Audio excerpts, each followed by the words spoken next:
segala penghiburan, yang menghibur kita dalam segala penderitaan.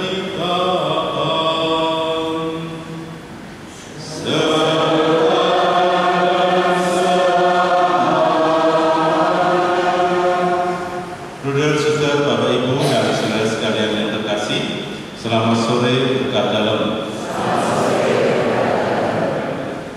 Melalui suratnya, Bapak Uskup kita menyampaikan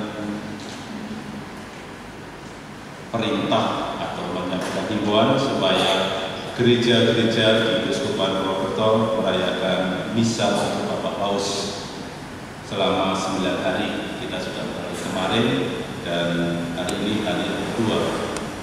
Saudara sekalian yang terkasih, peristiwa kematian mengingatkan kita dan menyadarkan bahwa hidup kita ini berasal dari Allah dan akan kembali kepada Allah. Siapapun orangnya, sebaik apapun atau sejahat apapun, pada saatnya dia akan kembali kepada Allah. Dan kita bersyukur karena kita dianugerahi seorang paus yang begitu baik, yang telah membimbing gereja hampir selama 15 tahun melalui masa-masa yang tidak mudah, namun dia dengan tegar, dengan kerendahan hati dan kesederhanaan menunjukkan wajah gereja yang digambarkan seperti rumah sakit, wajah gereja yang mau menampung yang terluka, mau merangkul yang menderita, yang kesakitan, wajah gereja yang penuh kerahiman. Maka sore hari ini kita bersama-sama mensyukuri rahmat itu. Kita mendoakan semoga paus kita boleh berjumpa dengan Santo Fransiskus yang menjadi panutannya, boleh berjumpa dengan Bunda Maria dan Yesus Kristus sendiri dan Allah Bapa.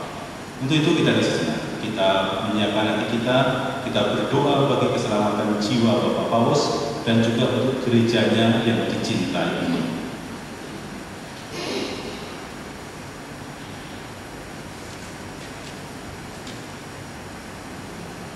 Saya mengaku kepada Allah yang Maha Kuasa dan kepada saudara sekalian bahwa saya telah berdosa dengan pikiran dan perkataan, dengan perbuatan dan kelalaian.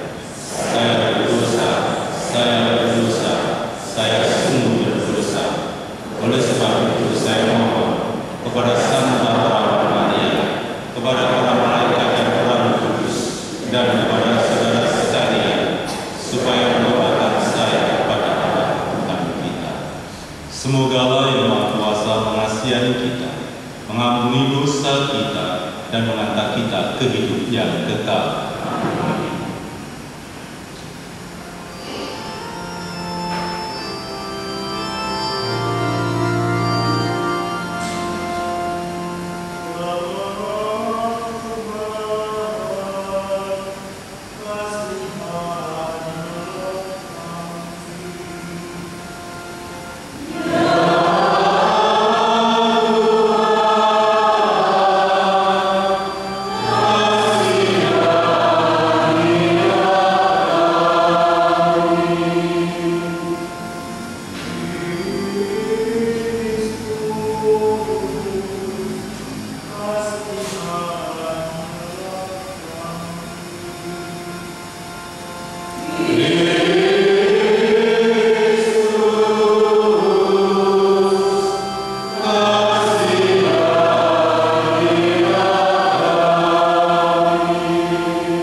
Kemuliaan kepada Allah di surga.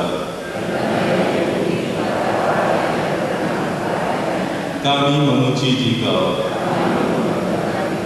Kami menyembah Dikau. Kami bersyukur kepadamu karena kemuliaan-Mu yang besar.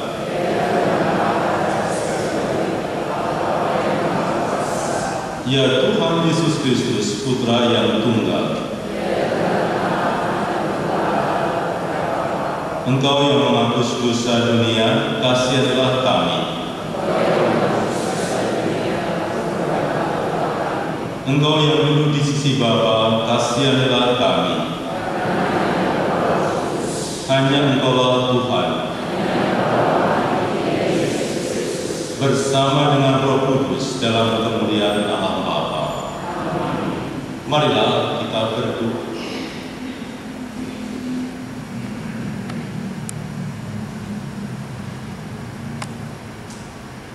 Allah Bapa, sumber segala penghiburan, kami mohon bukalah hati kami agar dapat mendengarkan dan merenungkan sabda-Mu. Kami berduka karena kematian saudara kami, Bapak Paulus Fransiskus. Tetapi semoga sabda-Mu dapat memberikan hiburan dan memberikan terang dalam kegelapan serta keteguhan iman dalam masa duka ini. Demi Kristus Tuhan dan pengantara kami. Kita duduk menerima sabda Tuhan.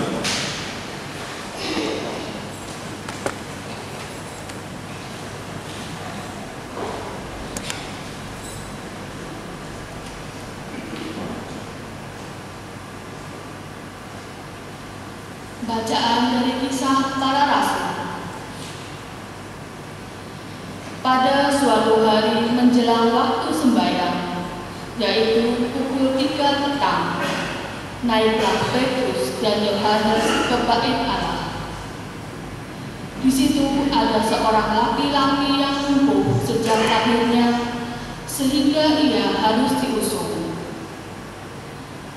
Tiap-tiap hari orang itu diletakkan dekat pintu gerbang bait Allah yang bernama Gerbang Indah, untuk meminta sedekah kepada orang yang masuk ke dalam bait Allah. Ketika orang itu melihat bahwa Petrus dan Yohanes hendak masuk ke bait Allah, ia meminta sedekah. Mereka menatap dia dan Petrus berkata, "Lihatlah kepada kami." Lalu orang itu menatap mereka dengan harapan akan mendapat sesuatu dari mereka. Tetapi Petrus berkata, "Emas dan perak tidak ada padaku, tetapi apa yang kupunyai kuberikan kepadamu. Demi nama Yesus Kristus orang Nazaret itu, berjalanlah." Lalu Petrus memegang tangan kanan orang itu dan membantu dia berdiri. Seketika itu juga kuatlah kaki dan mata kaki orang itu. Ia melonjak berdiri lalu berjalan kian kemari dan mengikuti Petrus dan Yohanes ke dalam bait Allah. Ketika seluruh rakyat melihat dia berjalan sambil memuji Allah, mereka mengenali dia sebagai orang yang biasanya duduk meminta sedekah di gerbang indah bait Allah. Mereka takjub dan tercengang tentang apa yang telah terjadi padanya. Demikianlah sabda Tuhan. Biarlah bersuka hati orang-orang yang mencari Tuhan.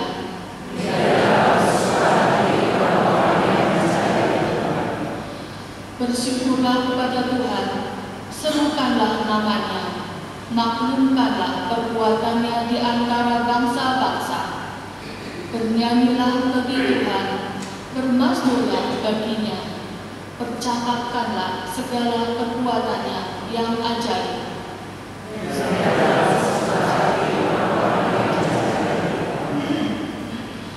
Bermegahlah dalam namanya yang kudus.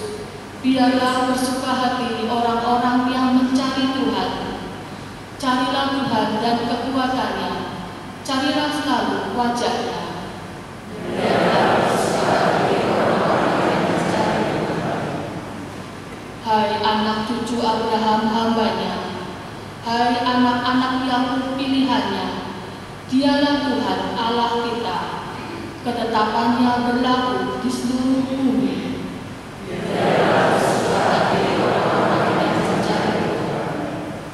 Selama-lamanya ia ingat akan perjanjiannya, akan iman yang diperintahkannya kepada 1000 angkatan, akan perjanjian yang diikatnya dengan Abraham, dan akan sumpahnya kepada Ishak.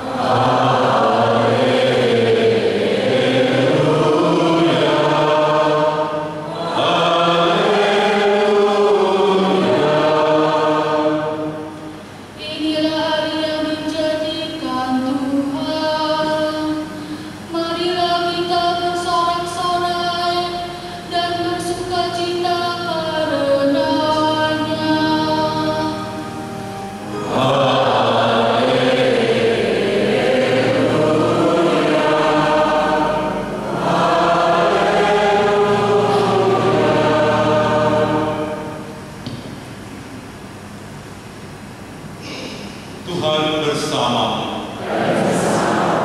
Inilah Injil suci menurut Lukas.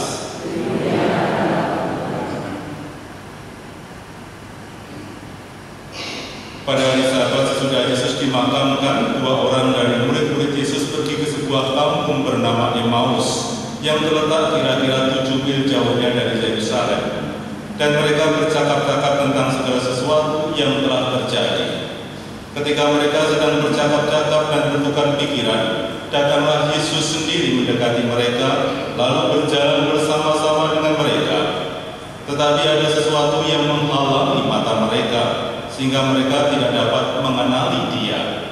Yesus berkata kepada mereka, "Apakah yang kamu percakapkan sementara kamu berjalan?" Maka berhentilah mereka dengan muka muram. Seorang dari mereka namanya Kleopas menjawabnya, "Adakah engkau satu-satunya orang asing Yerusalem yang tidak tahu apa yang terjadi di situ pada hari-hari belakangan ini?" Katanya kepada mereka, "Apakah itu?" Jawab mereka, "Apa yang terjadi dengan Yesus orang Nazaret? Dia adalah seorang nabi yang berkuasa dalam pekerjaan dan perkataan di hadapan Allah dan di depan seluruh bangsa kami. Tetapi imam-imam kepala dan pemimpin-pemimpin kami telah menyerahkan Dia untuk dihukum mati, dan mereka telah menyalibkannya. Padahal kami dahulu mengharapkan bahwa Dialah yang datang untuk membebaskan bangsa Israel.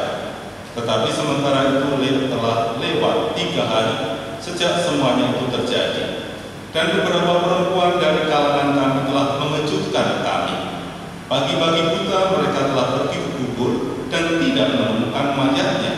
Lalu mereka datang dengan berita bahwa telah kelihatan kepada mereka malaikat-malaikat yang mengatakan bahwa Yesus hidup. Dan beberapa teman kami telah pergi ke kubur itu dan mendapati bahwa memang benar yang dikatakan perempuan-perempuan itu, tetapi Yesus sendiri tidak mereka lihat.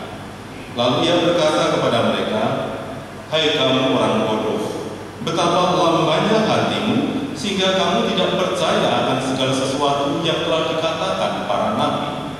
Bukankah Mesias harus menderita semuanya itu untuk masuk ke dalam kemuliaannya?" Lalu Ia menjelaskan kepada mereka apa yang tertulis Dia dalam seluruh kitab suci, mulai dari kitab-kitab Musa dan segala kitab nabi-nabi. Sementara itu mereka mendekati kampung yang mereka tuju.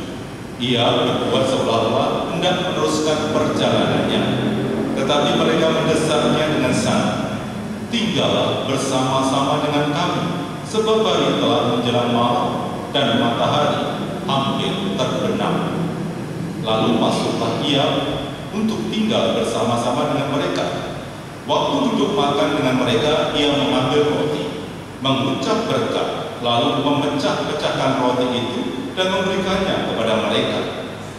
Ketika itu terbukalah mata mereka dan mereka pun mengenali tetapi Yesus lenyap dari tengah-tengah mereka. Kata mereka seorang kepada yang lain, "Bukankah hati kita ini berkobar-kobar ketika Ia berbicara dengan kita di tengah jalan, dan ketika Ia menerangkan kitab suci kepada kita?" Lalu bangunlah mereka dan langsung kembali ke Yerusalem. Di situ mereka mendapati ke-11 murid. Mereka sedang berkumpul bersama-sama dengan mereka. Kata mereka kepada kedua murid itu, "Sungguh, Tuhan telah bangkit dan telah menampakkan diri kepada Simon." Lalu kedua orang itu pun menceritakan apa yang terjadi di tengah jalan dan bagaimana mereka mengenali Yesus pada waktu Ia memecah-mecahkan roti. Demikianlah sabda Tuhan.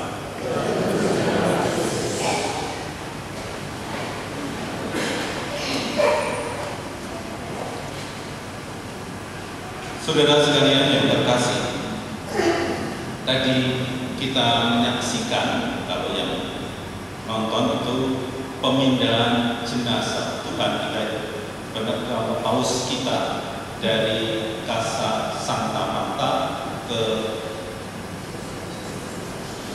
St. Petrus, ke Santo Petrus. Tapi dia lewat Basilika Maria Maggiore, di mana beliau nanti akan disemayamkan, dimakamkan. Kalau ingat teman-teman, ketika kita bisa di GBK bersama Bapak Paus, waktu itu hujan tiba-tiba, dan kita diminta untuk berdoa 10 kali Salam Maria, dan hujan itu berhenti. Dan kemudian di akhir perayaan Ekaristi, Paus kita itu berdoa pribadi di depan patung Bunda Maria. Masih ingat ya gambar itu? Dia berdoa sendiri di depan patung Bunda Maria. Dia minta diberi waktu sebelum semua selesai, sebelum itu prosesi selesai, dia berdoa di depan patung Bunda Maria. Dan hari ini kita mendengar dalam surat wasiatnya, dia tidak minta dimakamkan di Santo Petrus. Pada semua dalam tradisi gereja, semua paus itu dimakamkan di Basilika Santo Petrus. Dia minta dimakamkan di Basilika Maria Maggiore. Di Roma itu ada 4 basilika. Basilika yang pertama dibangun adalah Yohanes Lateran. Basilika Yohanes itu sebenarnya itu adalah tahta paus yang pertama. Maka semua paus setelah dilantik, dipilih, dia akan bertinggal 1 malam di Basilika Lateran ini, Yohanes Lateran. Karena ini secara tradisi itu adalah basilika yang utama. Dan setelah itu ada Basilika Santo Petrus, Maria Maggiore, dan Santo Paulus yang ada di luar kota. Kedekatan Paus dengan Bunda Maria itu adalah kedekatan secara spiritual yang menggambarkan, yang menjadikan Paus kita itu berwajah kerahiman. Berwajah kerahiman. Karena hanya seorang ibu itu yang mempunyai rahim. Dan Paulus itu menampilkan di dalam dekret-dekretnya, dalam ensikliknya, bagaimana dia menunjukkan bahwa gereja harus menampilkan wajah kerahiman ini. Wajah yang mau menyambut yang terluka, wajah gereja yang tidak menghakimi, tetapi mau merangkul.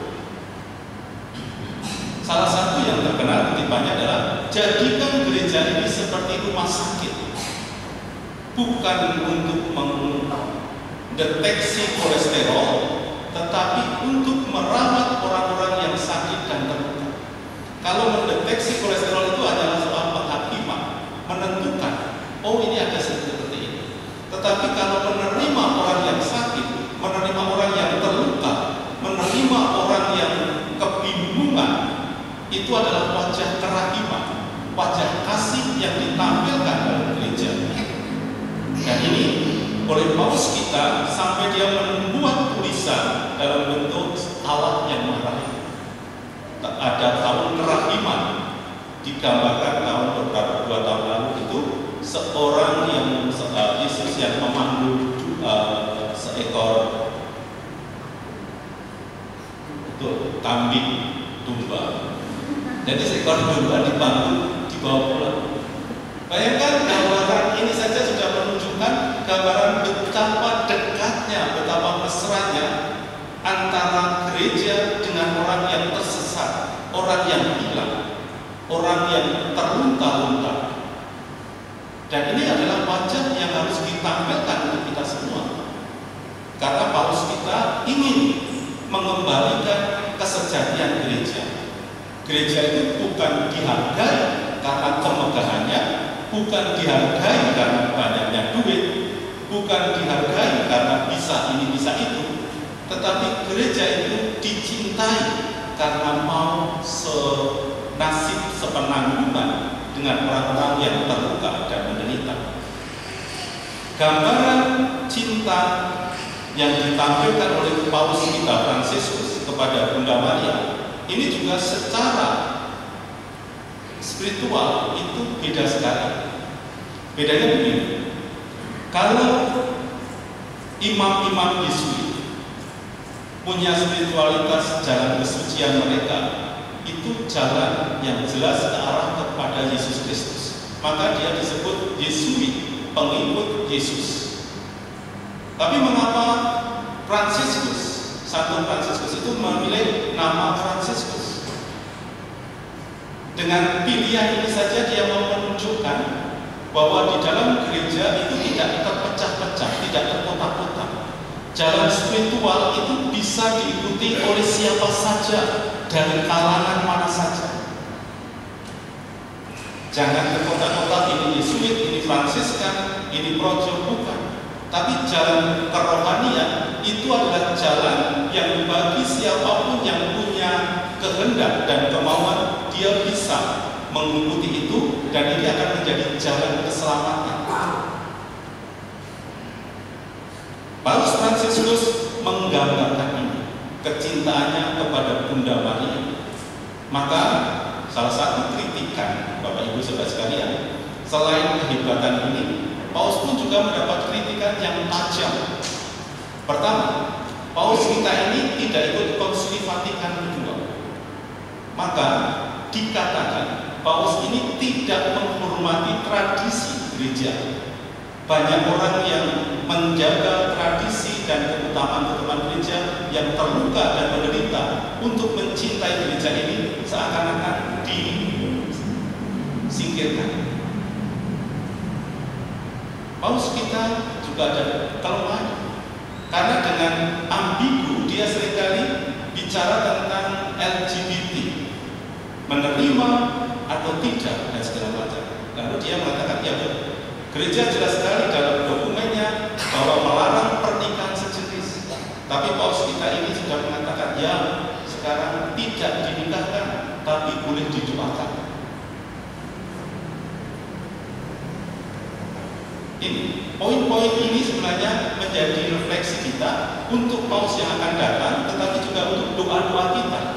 Semoga kita mendapatkan Paus yang baru, Paus yang bisa memimpin gereja melewati polemik-polemik situasi-situasi yang ada. Memang di tengah begitu banyak pencapaian yang dilakukan oleh Paus kita sungguh bersyukur. Bersyukur karena kita dibimbing, diarahkan ke tempat yang jelas. Wajah gereja yang seperti apa yang ditampilkan. Tapi juga masih ada PR di belakang yang harus diselesaikan bareng-bareng. Itulah gereja ini belum selesai. Gereja belum jadi sepenuhnya. Gereja masih ada dalam perjuangan, masih ada dalam usaha untuk semakin menghadirkan wajah Kristus yang sejati. Tujuan Paus Fransiskus tidak lain dia menjadi hamba yang hina untuk mendapatkan kemurahan hati Allah, supaya dia bisa menampilkan wajah Kristus di dalam pelayanan-pelayanannya. Dan kita menjadi saksinya, wajah itu ditampilkan dan dimengerti dan diterima, bukan hanya untuk kita tetapi juga seluruh agama, seluruh masyarakat di bumi ini mengenal dan tahu apa yang diperjuangkan oleh Fransiskus, bahwa memperjuangkan kedamaian dan juga memperjuangkan kesetaraan, tidak mengadili tetapi menerima yang terluka tidak menderita. Semoga kita semua semakin berani untuk menampilkan wajah kasih. Semoga kita juga didoakan oleh oleh Paus kita Fransiskus ini, supaya kita juga bisa meneruskan apa yang menjadi cita-citanya, menghadirkan wajah Kristus yang sempurna. Rahmat Tuhan membantu kita semua.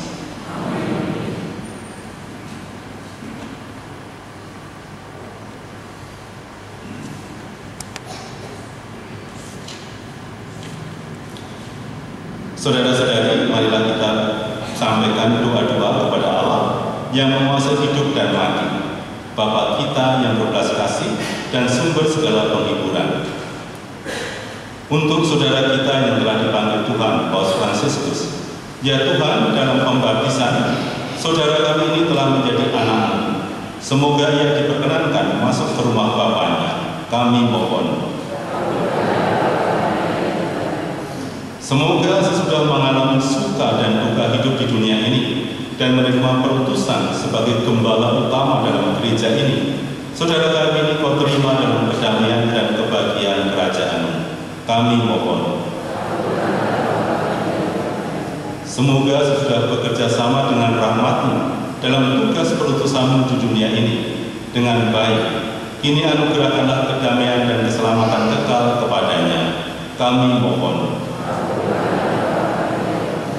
Semoga kami yang hadir dalam perayaan ini dapat mengambil hikmat yang berharga agar semakin berakal dalam Kristus, kebangkitan dan kehidupan kami. Semoga kita pun didoakan oleh Paus Fransiskus sehingga kita yang sakit disembuhkan, yang terluka diterima, disembuhkan, yang menderita dihibur, dan semua orang yang mengalami kebimbangan mendapatkan kepastian dalam hidup ini. Kami mohon. Semoga gereja Katolik yang ditinggalkan di dunia ini kelak bertemu kembali dengan saudara kita Paus Fransiskus di surga. Kami mohon. Marilah kita juga menyampaikan isi hati kita, doa-doa kita, dan permohonan-permohonan kita. Kita hening sejenak.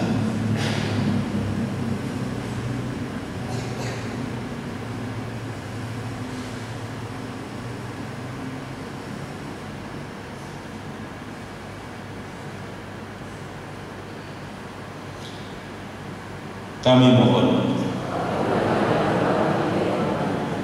Bapa yang baik hati, dengarkanlah doa kami dengan penuh pengharapan. Kuatkanlah kami dalam duka cita ini dan terimalah kami dalam sukacita abadi. Demi Kristus Tuhan dan pengantara kami. Kita lanjutkan dengan persiapan persembahan.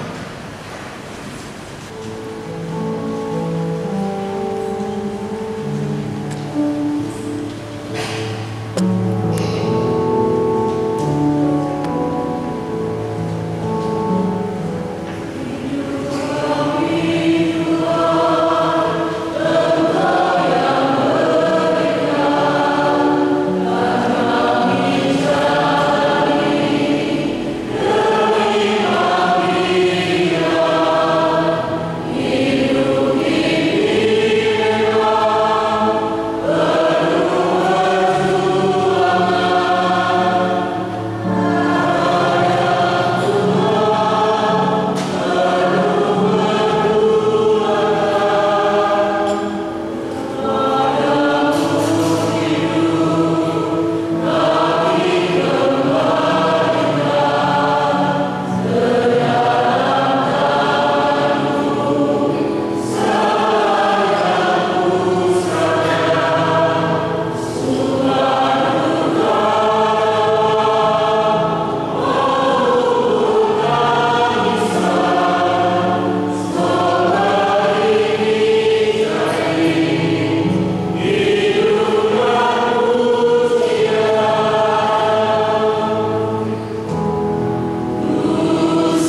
kehidupan, berkatilah roti dan anggur ini, dan jadikanlah lambang kedatangan serta kehadiran-Mu dalam diri Yesus, rezeki kehidupan kami, sebab Dialah Tuhan dan pengantara kami.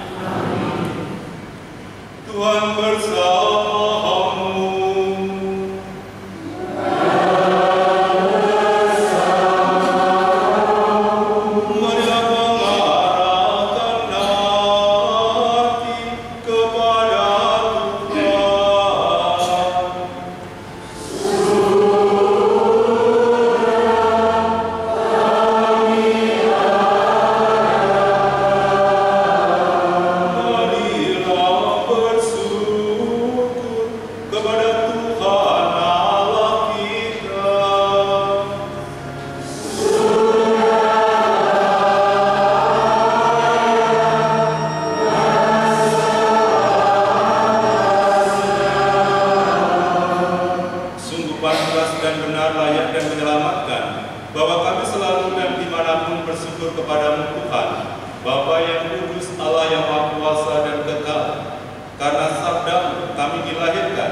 Sebab itu bersama rombongan malaikat dan para kudus, kami menyanyikan nada pujian bagi-Mu dengan tak henti-hentinya bernyanyi.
Sungguh kuduslah Engkau Tuhan, sumber segala kekudusan.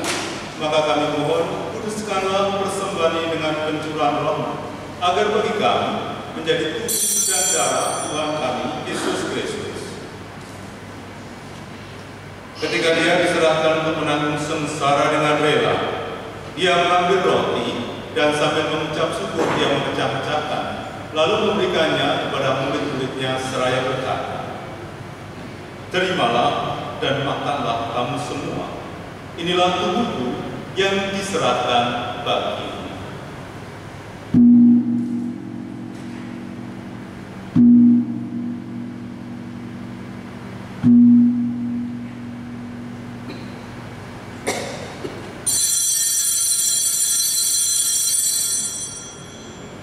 Demikian pula sesudah perjamuan Dia mengambil piala. Sekali lagi Dia mengucap syukur kepada-Nya, memberikannya kepada murid-muridnya seraya berkata, "Terimalah dan minumlah kamu semua. Inilah piala darah-Mu, darah perjanjian baru dan tetap, yang ditumpahkan bagimu dan bagi semua orang demi pengampunan dosa. Lakukanlah ini sebagai kenangan akan Dia." Amen.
Kami bersyukur sebab kami menganggap layak menghadap Engkau dan berbakti kepadamu.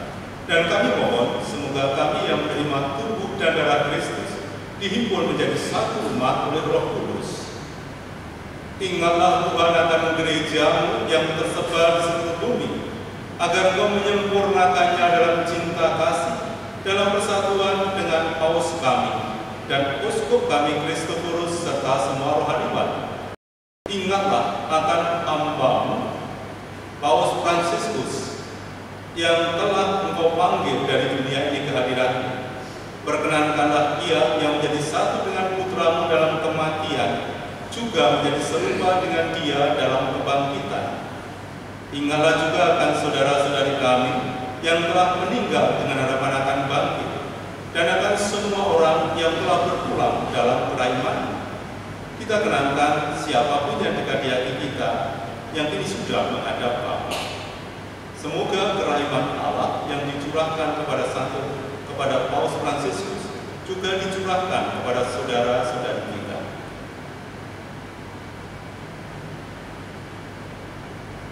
Ya Bapa, terimalah mereka dalam cahaya wajah. Kami mohon kasihanilah kami semua agar kami Kau terima dalam kebahagiaan abadi. Bersama Santa Perawat Maria Bunda Allah, Santo Yosef mempelainya, para rasul, dan bersama Santo Lukas pelindung paroki kami, serta semua orang kudus sepanjang masa yang hidupnya berkenan padamu. Semoga kami pun Kau perkenankan, terus serta memuji dan memuliakan Dikau dengan pengantaran Yesus Kristus Putra-Mu. Dengan pengantaraan Dia, bersama Dia dan dalam Dia, bagi-Mu Allah Bapa yang Maha Kuasa, dalam persekutuan dengan Roh Kudus, segala hormat dan kemuliaan sepanjang segala masa. Amin. Atas petunjuk penyelamat kita dan perjalanan lagi, maka marilah kita menyanyikan doa yang diajarkan Kristus sendiri.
Tuhan Yesus Kristus Kau telah bersabda kepada para rasul, damai-Ku kutinggalkan bagimu, damai-Ku kuberikan kepadamu. Janganlah memperhitungkan dosa kami, tetapi perhatikanlah iman gereja-Mu dan berilah kami damai dan kesatuan sesuai dengan kehendak Engkau yang hidup dan beraja sepanjang segala masa. Semoga damai Tuhan selalu bersama-Mu.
Lihatlah anak domba Allah.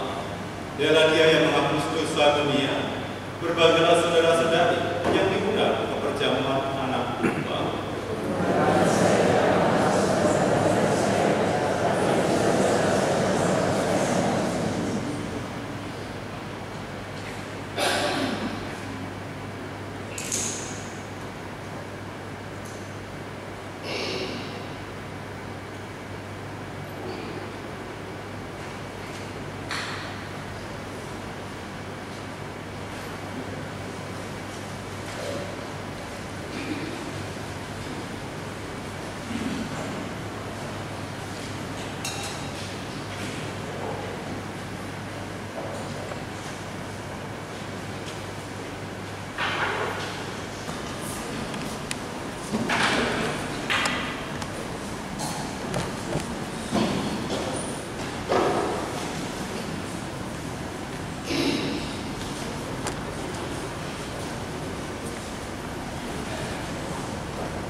Engkau berkenan mendampingi kami dalam mencari kedamaian. Kuatkanlah berkat sabda dan Ekaristimu, agar mampu mengenali kehadiran Putramu yang mengubarkan hati kami dan menuntun kami menuju sukacita abadi. Ya Bapa, hamba-Mu Paus Fransiskus telah mendahului kami untuk mencapai sukacita abadi bersama-Mu. Semoga Engkau berkenan mengampuni segala dosa dan kesalahannya dan jadikan dia bagian dari para kudus-Mu. Dan semoga dia yang mencintai gereja dan Engkau dengan sepenuh hati juga berkenan mendoakan kami semua dengan pengantaran Kristus Tuhan kami. Bapak Ibu Saudara sekalian yang terkasih, terima kasih atas kebersamaannya dan perayaan Ekaristi sore hari ini untuk mengenang Paus kita, Paus Fransiskus, dan juga untuk doa kita bersama.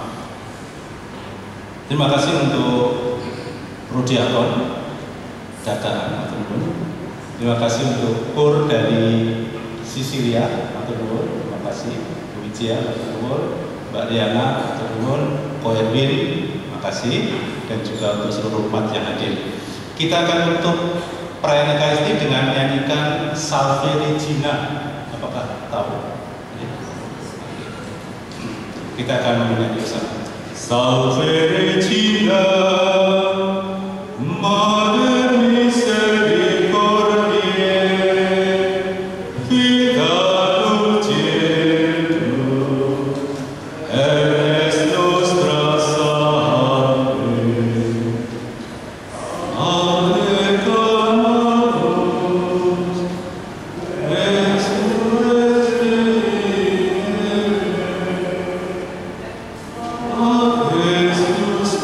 Alecamanos,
Tuhan bersama